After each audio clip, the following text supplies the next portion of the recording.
हम सब यहाँ उपस्थित हैं और हमें ये पहचानने की ज़रूरत है कि हमारे संगठन के सामने एक बहुत बड़ी चुनौती है। उस चुनौती का सामना हम कैसे करेंगे, इसी के लिए हम इकट्ठे हुए हैं और 3 दिनों से चर्चा चल रही है। इसके बारे में मैं कुछ एक दो अपनी बातें कहना चाहती हूँ। ख़ास तौर से उन कार्यकर्ताओं के लिए जो देश भर में हैं लेकिन आज यहाँ उपस्थित नहीं हैं। देखिए, कांग्रेस का कार्यकर्ता कौन है? वो अनोखे लाल है जो इस झंडे को लेकर कन्याकुमारी से कश्मीर तक चला। वो दिनेश है जो आज दिख नहीं रहा है, जो इसी तरह से देश के ध्वज को लेकर नंगे पांव चला। कल किसी ने नसीब पठान जी का नाम लिया, उत्तर प्रदेश के एक नेता थे। आजीवन कांग्रेस के प्रति उन्होंने निष्ठा दिखाई। उसी तरह से मैं कई नाम ले सकती हूँ।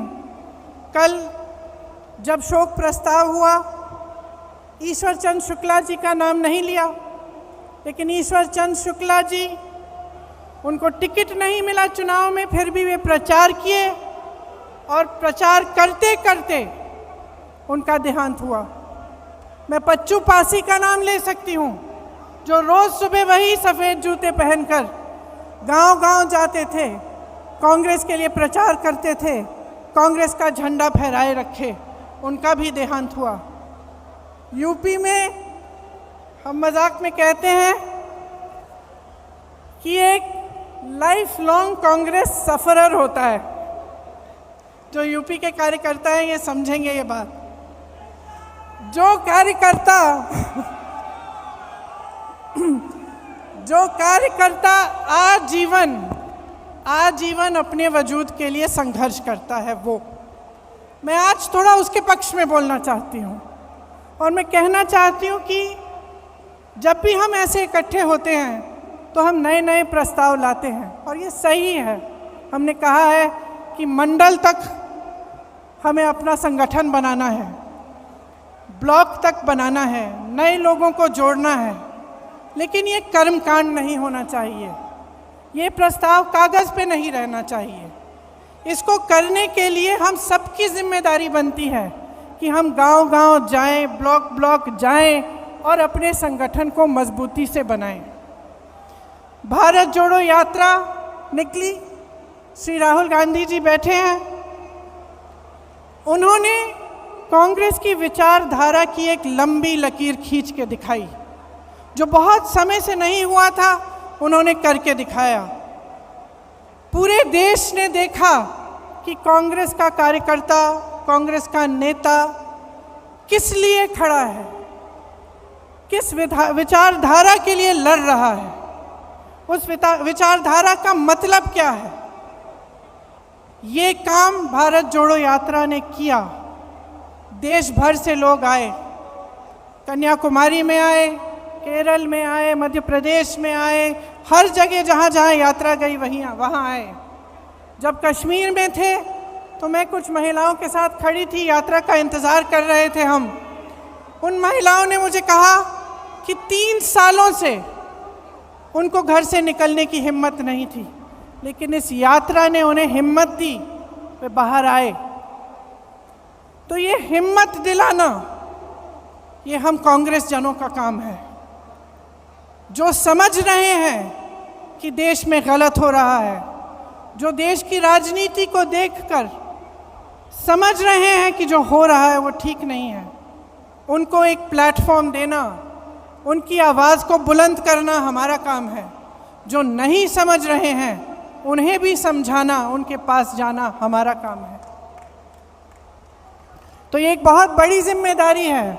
हमें अपने गिले शिकवे अलग करने पड़ेंगे, एकजुट होकर लड़ना पड़ेगा।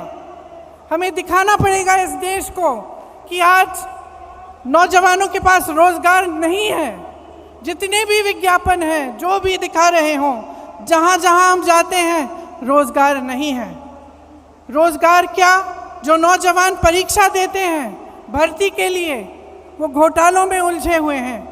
उसके लिए क्या प्रस्ताव है हमारा। ये कांग्रेस पार्टी इन 3 दिनों से जितने भी प्रस्ताव ला रही है, जैसे किसानों के लिए मैं आज पढ़ रही थी कि एक प्रस्ताव है कि न्याय योजना की तरह हमें किसानों के लिए एक योजना बनानी है। तो ये सब बातें पब्लिक तक पहुंचाना हमारा काम है और इसमें आपकी बहुत अहमियत है।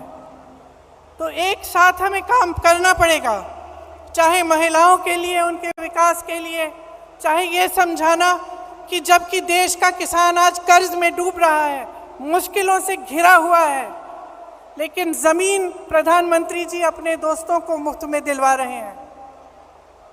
आज हमें देश को दिखाना पड़ेगा कि किस तरह कुछ गिने चुने उद्योगपति आगे बढ़े जा रहे हैं, उनकी आमदनी दुगनी 3 गुना बढ़ती जा रही है और किसान की आमदनी कम होती जा रही है, नौजवानों के रोजगार कम होते जा रहे हैं, महंगाई बढ़ती चले जा रही है, किसानों को कर्ज माफ नहीं होते लेकिन बड़े बड़े उद्योगपतियों के होते हैं। ये सब बातें हमें पब्लिक में ले जानी है। अब हमारे पास सिर्फ 1 साल बचता है, हमसे उम्मीदें हैं। ये उम्मीद है कि हम एकजुट हों, कि जितनी भी पार्टियां हैं, जितने भी दल हैं, जितने भी लोग हैं जिनकी विचारधारा इनसे विपरीत है, वो आगे आए, एकजुट होकर लड़ें। सबसे उम्मीद है, लेकिन सबसे ज्यादा उम्मीद कांग्रेस पार्टी से है आज। और मैं जानती हूं कि हम इस उम्मीद पर खरे उतर सकते हैं कि आपकी मेहनत से, हमारी मेहनत से, हमारी एकजुटता से, हमारे समर्पण से और अपने संविधान के प्रति हमारी निष्ठा से हम सब इस काम को करके दिखा सकते हैं। तो आज जब आप यहाँ से जाएंगे, घर घर जाएंगे, अपने अपने क्षेत्र में जाएंगे, तो आप नए लोगों को जोड़िए। नए लोग जुड़ते कैसे हैं? विचारधारा से जुड़ते हैं, जज्बातों से जुड़ते हैं और आपका मिसाल देख के जुड़ते हैं। तो हमें मिसाल बनना चाहिए कि राजनीति कैसे होनी चाहिए, किस तरह से हमें अपनी राजनीति करनी है। जब जब चुनाव आता है तो ऐसे मुद्दे उठते हैं जिससे जनता का कोई मतलब नहीं है। क्यों कह रही हूं कि मतलब नहीं है? क्योंकि जब रोजगार की बात होती है, युवाओं की बात होती है, महंगाई की बात होती है, तो इन मुद्दों पर चुनाव लड़े जाने चाहिए कि किस तरह से विकास होगा, भविष्य में हम क्या प्रस्ताव रख रहे हैं, कौन सा सकारात्मक कदम हम उठाने जा रहे हैं। ये हमारी राजनीति होनी चाहिए। और आजकल की जो राजनीति है, जो देश का माहौल है, जो नकारात्मक है, उससे हमें ऊपर उठना पड़ेगा और हमें सकारात्मक तरह से भविष्य के लिए अपने प्रस्ताव रखने पड़ेंगे और अपनी बात रखनी पड़ेगी। मुझे पूरी उम्मीद है कि हम इस लड़ाई में सफल होंगे, क्योंकि हम मजबूत हैं। आज भी अगर आप सब यहाँ बैठे हो, इसका मतलब है कि आप पार्टी के प्रति समर्पित हो और आप निडर हो। हमारे तमाम नेताओं पर, कार्यकर्ताओं पर इस सरकार ने दमन किया है। आज भी, कल भी छत्तीसगढ़ में रेड लगवाए, एजेंसियों के द्वारा क्या क्या नहीं किया, लेकिन आज भी हमारे नेता खड़े हैं, आज भी हमारे कार्यकर्ता खड़े हैं। और मैं जानती हूं कि आपका संघर्ष क्या है। अगर हमें पूछताछ के लिए 2 दिन के लिए बुलाया जाता है तो आपको जेल में महीनों के लिए रखा जाता है। अगर हमें पुलिस घसीट के ले जाती है तो आप लाठियां खाते हैं। तो हम जानते हैं कि आप में कितनी हिम्मत है। अब देश को भी ये हिम्मत दिखानी है, देश के संविधान के लिए, लोकतंत्र के लिए और एक मजबूत भविष्य के लिए हमें सबको इकट्ठे लड़ना है। आप सबको बहुत बहुत धन्यवाद। जय हिंद, जय कांग्रेस।